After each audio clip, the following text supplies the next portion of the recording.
Bonsoir, bienvenue à cette première séance d'enseignement de la parole, de partage de la parole de la famille Robert Yahvé. Donc j'ai à ma gauche ici Daniela. Daniela qui vient donc d'avoir ses 6 ans. À ma gauche, de l'autre côté Victoria, derrière la caméra. Victoria qui va avoir 20 ans et 9 ans dans une semaine. 4 mois. Et Marie-Grâce qui a 3 ans. Non, 4 ans. Regarde là-bas, regarde la caméra, Marie-Grâce. 3 ans. 3 ans, Marie-Grâce. Voilà. On va commencer par Marie-Grâce. Marie-Grâce, est-ce que tu te rappelles de Jean 3, verset 16? Oui. Vas-y. Regarde la caméra et puis il faut répondre. Jean 3, verset 16. Vas-y. Dieu a tellement... Vas-y.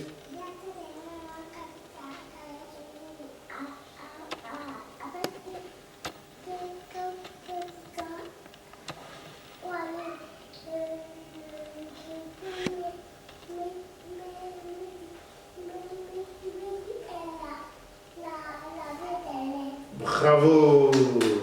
Elle a trouvé. Maintenant, et Jean 14, verset 1 à 2. Mais c'est ça. Jean 14, verset 6 alors. Jean 14, verset 6. Attends. Jean 14, verset 6. Attends. Regarde la caméra.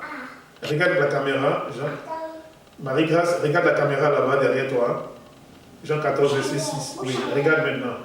Jean 14, verset 6. Jésus-Christ est le chemin. Vas-y, dis. Le chemin, la vérité et la vie. Nul ne vient au Père que par moi. Bravo. Ok. Donc c'est Marie-Grâce qui vient d'avoir, bon, qui a 3 ans, quelques mois.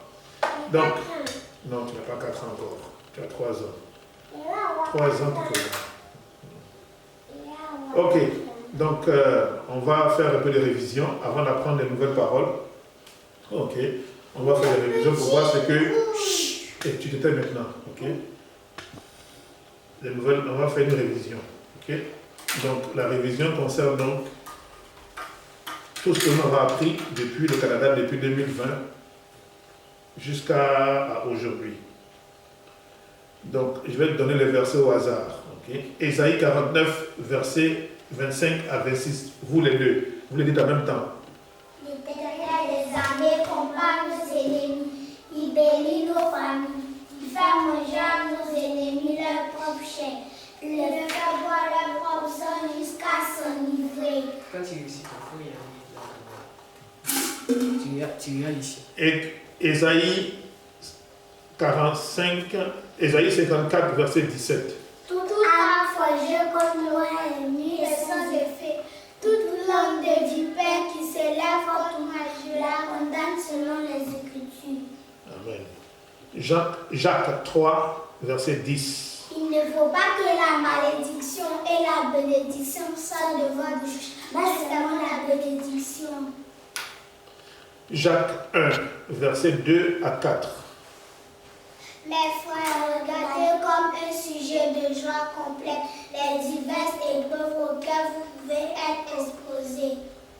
Sachant que l'épreuve de votre foi produit la patience. Mais il faut que la patience accomplisse parfaitement son œuvre, afin que vous soyez parfaits et accomplis sans faillir en rien. Bravo. Jacques 4, verset 3 à 4. Vous demandez, mais vous ne recevez pas. Car vous demandez mal. Vous demandez pour satisfaire vos passions et vos désirs ardus tels que vous êtes. Ne savez-vous pas que l'amour du monde est inimitié contre Dieu? Celui qui veut être ami du monde sera ennemi de Dieu. Bravo. Jacques 1, verset 5 à 6. Si quelqu'un manque de sagesse, qu'il la demande à Dieu, qui donne à tous faiblement et sans reproche, mais Mais il faut qu'il la demande avec foi, sans douter. Car celui qui doute ne va pas s'attendre à recevoir quelque chose de Dieu. Jacques 1, verset 12. Bravo. Jacques 1, verset 12.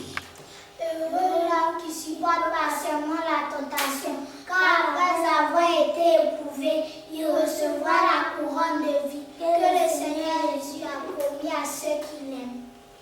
Jacques 1, verset 19, 20. L'un doit être propre à écouter, l'un à parler et l'un à se mettre en colère, car la colère de l'homme n'accomplit pas la justice de Dieu. Bravo. Jacques 1, verset 22. Mettez en pratique la parole de Dieu et ne vous bornez pas à l'écouter seulement, en vous trompant vous-même par de faux raisonnements. Oui, c'est très important de mettre la parole de Dieu en pratique. Ne pas se borner à l'écouter seulement. Il y en a qui écoutent beaucoup d'émissions. Mais quand il s'agit de leur vie, ils ne les mettent pas en pratique dans leur vie.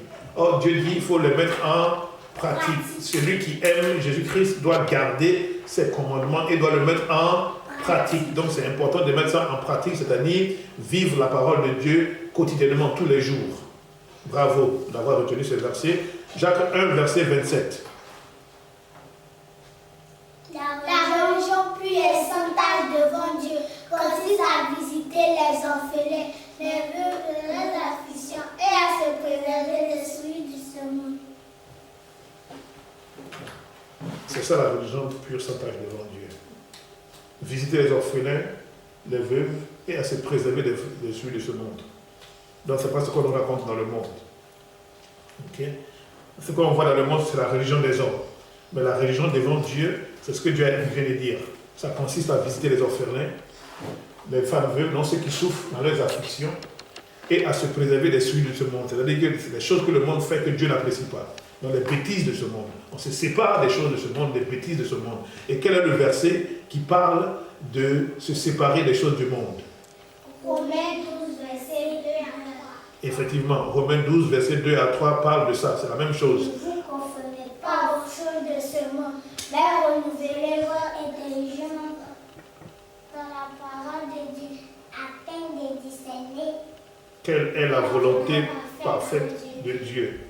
Ok? Donc, c'est ça, bravo. Jacques 2, verset 26. Comme le corps sans âme est mort, la foi sans les œuvres est morte. C'est bien, bravo. Matthieu 4, verset 4. L'homme ne vivra pas de paix seulement, mais de toute parole qui sort de la bouche de Dieu. Voilà, c'est très important ce verset, parce qu'on a l'habitude de manger. On mange du pain le matin, on mange du riz pour se nourrir, donc pour nourrir le corps physique, le corps charnel. Mais Dieu dit, on ne doit pas seulement penser à nourrir notre corps, manger. Hein? Foutu, banane, manger gâteau, aloko, placali, tout ça. Dieu dit, ce n'est pas seulement ça, mais on doit se nourrir de la parole de Dieu. Maintenant, la parole de Dieu, est-ce que ça nourrit le corps? Non, ça nourrit l'esprit. Bravo. Vous avez compris, donc c'est pour nourrir l'esprit, pour nourrir notre âme et notre esprit. Bravo. Ok, donc on continue dans la révision. On a fini avec ce qu'on avait pris avec Jacques. On va continuer avec Matthieu. Matthieu 5, versets 3 à 12. Matthieu 5, c'est ça. Heureux les pauvres en esprit. Oui. Pauvres en esprit. Ah, le royaume des cieux est à eux. Heureux les affligés, car ils seront consolés. Heureux ceux qui ont Saint fait et soif de la justice, car ils seront rassasiés. rassasiés. Heureux les cœurs purs, car ils verront. Avant les cœurs puissent les débonnaires. Heureux les débonnaires. Car ils hériteront la terre. Et heureux les miséricordieux. Car ils Donc ils auront miséricorde. Maintenant le cœur pur. Heureux les cœurs purs. Heureux ceux qui ont le cœur pur. Heureux ceux qui ont le cœur pur. Car ils seront couronnés. non, ils verront Dieu. Ils verront Dieu. Maintenant, heureux ceux qui procurent la paix, car ils seront appelés fils de Dieu. Heureux Heureux lorsqu'on vous persécutera. qu'on vous outragera et qu'on vous dira toutes sortes de mal à cause de mon nom. Voilà. Donc, c'est ça. Vous allez réapprendre ça comme il faut tout à l'heure, ok? Mais déjà, vous avez un peu l'essentiel, c'est une bonne chose. On continue dans Matthieu 5, versets 44-45. Aimez vos ennemis, bénissez ceux qui vous maudissent, faites du bien à ceux qui vous haïssent, et priez pour ceux qui vous persécutent, afin que vous soyez le fils de votre Père qui est dans les cieux, qui fait lever le soleil sur les bons et sur les méchants, qui fait tomber la pluie sur les justes. Arrête de bouger dans la caméra, ça ne pas qu'on s'en filme. Tu mets ta une seule tu regardes. Ok. Donc, ça c'est Matthieu 5, verset 44-45. Maintenant, Matthieu 5, verset 48. Soyez donc parfaits comme votre Père céleste est parfait. Bravo. On passe au chapitre 6 de Matthieu. Matthieu 6, verset 1 à 2. Ce n'est pas Éphésiens 6, verset 1 à 2. C'est Matthieu 6, verset 1 à 2. Gardez-vous de pratiquer votre propre justice devant les hommes pour en être vu. Autrement, vous n'aurez point de récompense auprès de votre Père qui est dans les cieux. Voilà, bravo. Maintenant, Matthieu 6, verset 6 à 8. Mais quand tu pries, entre dans ta chambre, ferme la porte et prie pour ton Seigneur qui est dans les cieux secrets. Et ton Père qui voit dans le lieu secret te le rendra. C'est pas fini. Mais quand tu pries, ne multiplie pas de vraies paroles comme les païens qui s'imaginent à cause de paroles qui seraient exaucées. Pourquoi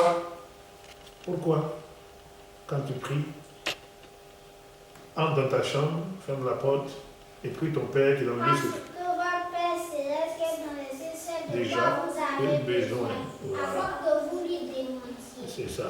Donc, ok, Matthieu 6, verset 14-15. Matthieu 6, verset 14-15.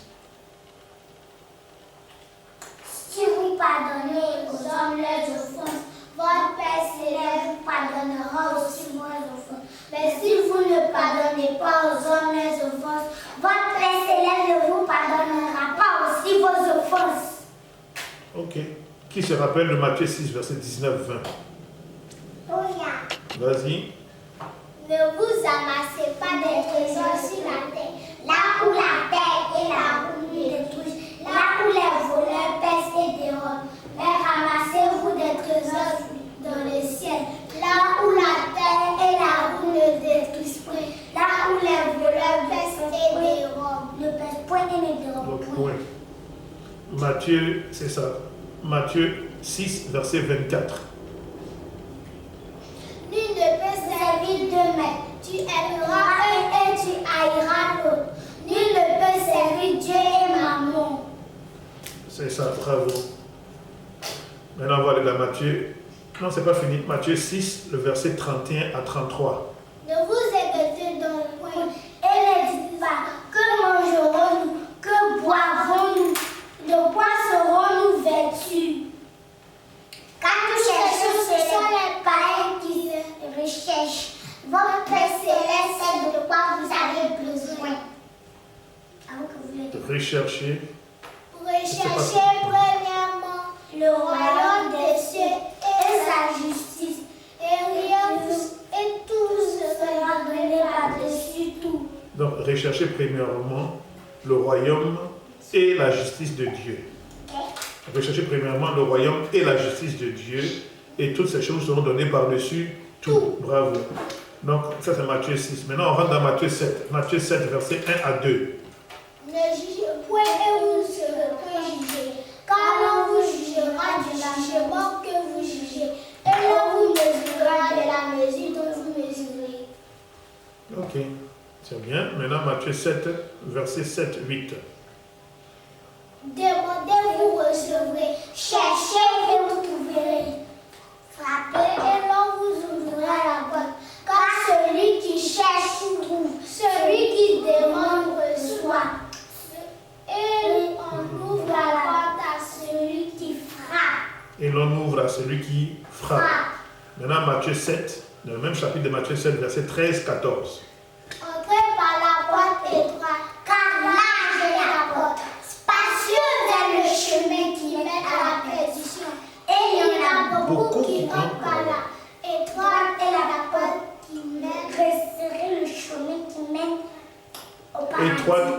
porte est recherrée est le chemin qui mène Au paradis. au paradis, à la vie éternelle au paradis. Et il y en a Peu qui le trouvent. C'est ça. Ok. Donc la porte de l'enfer elle est large, il y a beaucoup qui vont aller à l'enfer. Malheureusement, c'est Jésus-Christ qui l'a dit, et c'est ce qui va arriver. Et Moi, je suis pas de dos. c'est sûr que tu n'iras pas à l'enfer. Parce que tu crains Dieu, tu crains Jésus-Christ, et tu as choisi Jésus-Christ et de le suivre par sa parole. Ok. Et tu as fait ça, c'est par grâce. Quel est le verset qui dit qu'on a reçu, on est sauvé par la grâce? C'est par la grâce que nous sommes sauvés par le moyen de la foi. Et c'est pas le numéro du verset? Pas de nous. Éphésiens 2, verset 8 à 9. Bravo, c'est ça, c'est Éphésiens 2, verset 8 à 9. C'est par la grâce que nous sommes sauvés, par le moyen de la foi. Mais cela ne vient pas de nous, mais vient du Fils de l'homme. de Dieu, afin que personne ne puisse se glorifier. Ok, on revient. Donc dans Matthieu 7, verset 21. Mais ce n'est pas tous ceux qui me disent Seigneur, Seigneur qui entreront au paradis. Mais celui-là Dans le royaume, seul. c'est écrit dans le royaume des cieux. Dans le royaume des cieux. Mais celui-là seul qui. Non. Qui. Tous ceux qui me disent Seigneur, Seigneur n'entrent pas tous dans le royaume Des cieux. des cieux. Celui-là seul, mais celui-là seul qui fait la volonté de Dieu. C'est celui-là qui entrera dans le royaume. Voilà. Donc ça c'est Matthieu 7, verset 21. Maintenant, on va aller donc dans le livre de Matthieu 8, verset 17. Oui, Matthieu 8, verset 17. Non, Matthieu 8, verset 17 maintenant. Il a pris sur lui toutes nos infirmités et il s'est chargé de nos maladies. Qui est? C'est Jésus-Christ. C'est le Fils de l'homme. Ok. Maintenant, Matthieu 10, verset 5, 6, 7, 8, où il a envoyé les autres en mission. Qu'est-ce qu'il a dit? N'allez pas. N'allez pas vers les païens et n'entrez pas dans les villes des Samaritains, mais allez plutôt vers les brebis perdues dans la maison d'Israël. Car le royaume des cieux est proche. Guérissez les malades, ressuscitez les morts, purifez les lépreux et chassez les démons. Vous avez reçu gratuitement, donnez gratuitement. C'est ça. Bravo Daniela, bravo Victoria. Donc ça c'était le livre de Matthieu 10, verset 5 à 8. Maintenant Matthieu 10, verset 28. Ne croyez pas ceux qui tuent le corps et qui ne peuvent tuer l'âme, mais craignez plutôt ceux qui peuvent tuer, faire périr l'âme et le corps dans la chaîne. Et c'est quoi la géhenne? C'est le lac de feu. C'est le lac de feu. Et donc qu'est-ce qui sera jeté dans le lac de feu dans les années? L'enfer. L'enfer sera jeté dans le lac de feu. Bravo. C'est aussi. Ok, c'est Matthieu, aussi la chaîne. Matthieu 8, on a dit Matthieu 10, pardon, Matthieu 10, verset 28. Maintenant, on va aller dans le livre de Matthieu 18, verset 18, 19, 20. Oh, vas-y. Je vous le dis en vérité, tout ce que vous liez sur la terre est lié dans le ciel. Tout ce que vous déliez sur la terre est délié dans les cieux. Si deux d'entre vous s'apportent sur un sujet, Sur la terre. sur la terre, Sur sur un sujet quelconque, elle sera donnée par le Père qui est Par mon dans Père. les cieux. Par mon Père qui est dans les cieux, c'est Jésus qui parle. C'est une promesse qu'il fait. Car Car là où deux ou là trois où 3 sont réunis en mon nom, je je suis suis au milieu. C'est ça. Donc quand on se réunit à deux, ou trois ou plus, Jésus-Christ est au milieu de nous. C'est automatique. C'est une loi spirituelle. C'est ce qui est écrit dans la Bible, c'est ce qui va arriver, c'est ça. Que Satan veut, que Satan ne veut pas, dès qu'on se met à deux, ok, deux ou trois, en son nom, dans le nom de Jésus-Christ, il est là parmi nous. Et maintenant, si on s'accorde sur un sujet, quelqu'un peut demander. Par exemple, si vous deux, vous allez dans la chambre, vous priez, vous apprenez, vous dites, ah, il faut que papa achète un gâteau pour nous aujourd'hui, là, il gâteau. Tout de suite. Ou bien vous dites qu'il faut que maman vienne, tout de suite. Maman va venir parce que vous êtes en accord. Mais c'est ça, c'est ce que Dieu a dit. Moi, c'est ce que Dieu dit. C'est ce que Dieu dit. La dernière fois, Marie-Grâce demandait, maman, il faut venir. Je me rappelle, j'ai entendu, quand j'étais dans la chambre, j'ai entendu, maman, il faut venir, vous vous rappelez hier.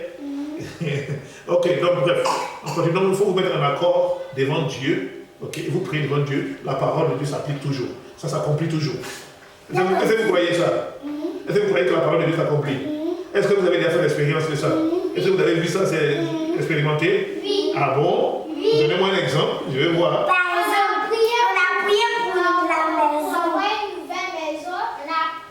Et puis Victoria a dit que la peinture de la maison sera jaune. Et puis le toit marron. Et c'est arrivé. Et puis quoi d'autre encore? Et puis on a prié pour que maman vienne. Oui. On a prié pour on a prié pour un boulot. Oui. On a prié pour cette nouvelle maison. Oui. Et puis on a prié encore pour que maman vienne. Oui. Ok. Et puis on a prié encore pour que maman vienne. Oui, encore. Ok, elle va venir. Et puis quoi d'autre qu'on a prié? Et puis on a prié pour... D'un commun accord. Pour Tonton Ali. Pour tonton Ali. Pour Tonton Steve. Il a eu.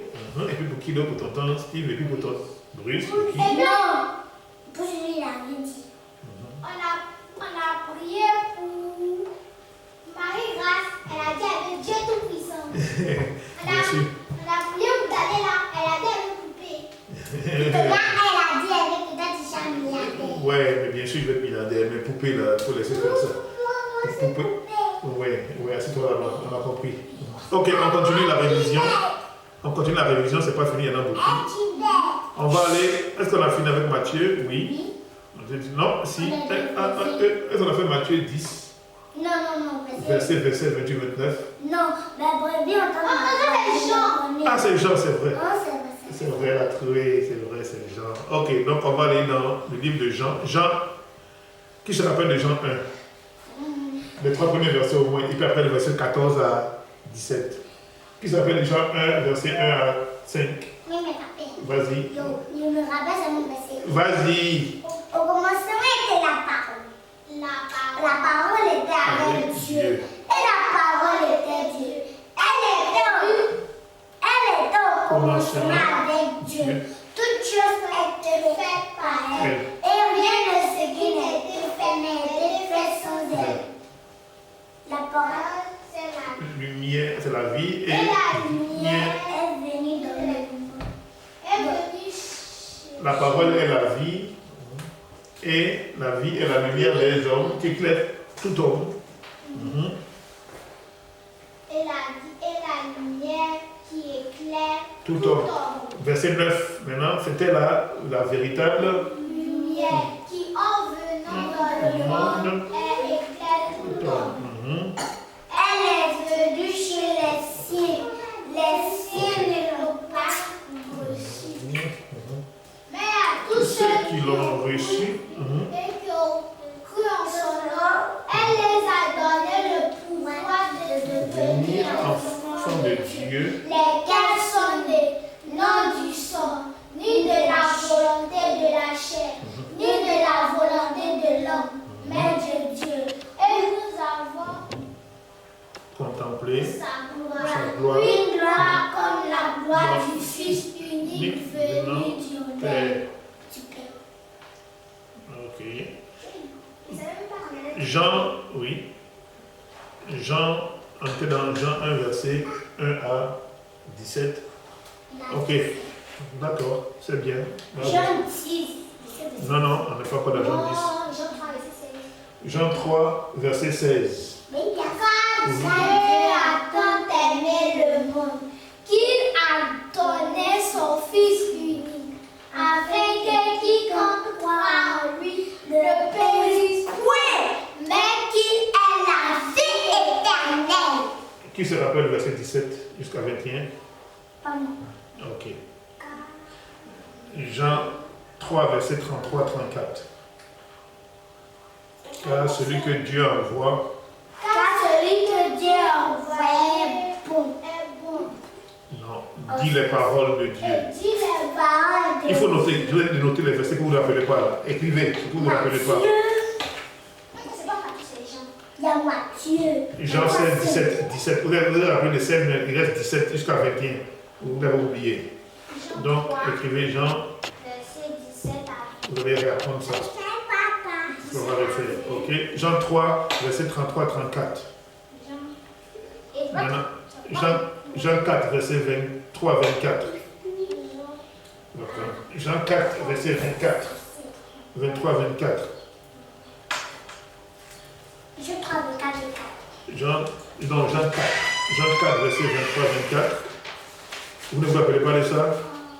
Jean 4, verset 23 à 24. Donc, il faut noter. Si vous ne vous rappelez pas, vous notez. Après, vous allez réviser. Jean 4, verset 23 à 24. Oui. Ok. Donc, on a aussi appris, qui se rappelle de 1 Jean 4, verset 1 à 4. 1 Jean 4, verset 1 à 4, qui se rappelle de ça? Ok. On va dire Jean 4, verset 1 à 2 d'abord. Jean 4, verset 1 à 4. Jean 14, verset 6. Christ est le chemin, la vérité et la vie. Nul ne vient au Père sans passer par. C'est pas le moment. On peut prendre la parole. Assieds-toi d'abord. Après. Assieds-toi. Si on finit. On a presque fini. On va dire dans Éphésiens. Jean 14, verset 6. Jésus-Christ est. Allez-y. Jésus-Christ est le chemin, la vérité et la vie. Nul ne vient au Père que par moi. Que par lui. Bon, ce qu'il a dit, c'est lui qui parle. Donc il dit, je suis le chemin, la vérité et la vie. Nous ne venons au Père que par moi. Ok. Donc, on continue. Jean 10, versets 27, 28, 29, 30. Mes brebis entendent ma voix. Je les connais et elles me suivent. Je leur donne la vie éternelle. Et elles ne périront jamais. Mon Père qui nous a donné est plus grand que tout. Et personne ne peut les ravir de ma vie. Mon Père qui nous a donné est plus grand que tout. Et personne ne peut les ravir de la main de mon Père. Moi et mon Père, nous sommes un. Reprenez. Jean 10, versets 27, 28, 29, 30. Mes brebis entendent ma voix. Je les connais et elles me suivent. Je leur donne la vie éternelle. Elles ne périront jamais. Personne ne peut ravir de ma main. Mon Père qui nous a donné est plus grand que tout. Et personne ne peut les ravir de la main de mon Père. Mon Père et mon Père, nous sommes un. Ok. Donc, ça c'est Jean 10, verset 27 à 10. On va changer un peu. 1 Corinthiens 3, verset 16, 17. Ne savez-vous pas que votre corps est le temple de Dieu? Ne savez-vous pas que votre corps est le temple de Dieu? C'est lui qui détruit le temple de Dieu, Dieu le détruira. Car le temple de Dieu est saint et c'est ce que vous êtes. Ok. 1 Corinthiens 2, verset 5. Verset 4, 5. Qui se rappelle? Ok. C'est pas grave si vous ne vous rappelez pas. Luc 10, verset 19.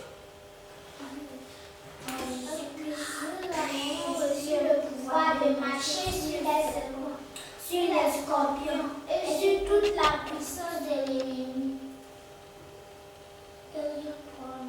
C'est pas fini et rien. Non, rien ne pourra nous nuire. Ok. Quoi d'autre?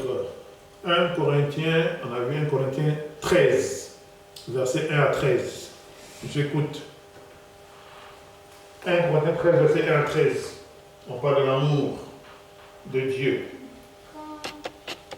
Quand je vais tous les dons,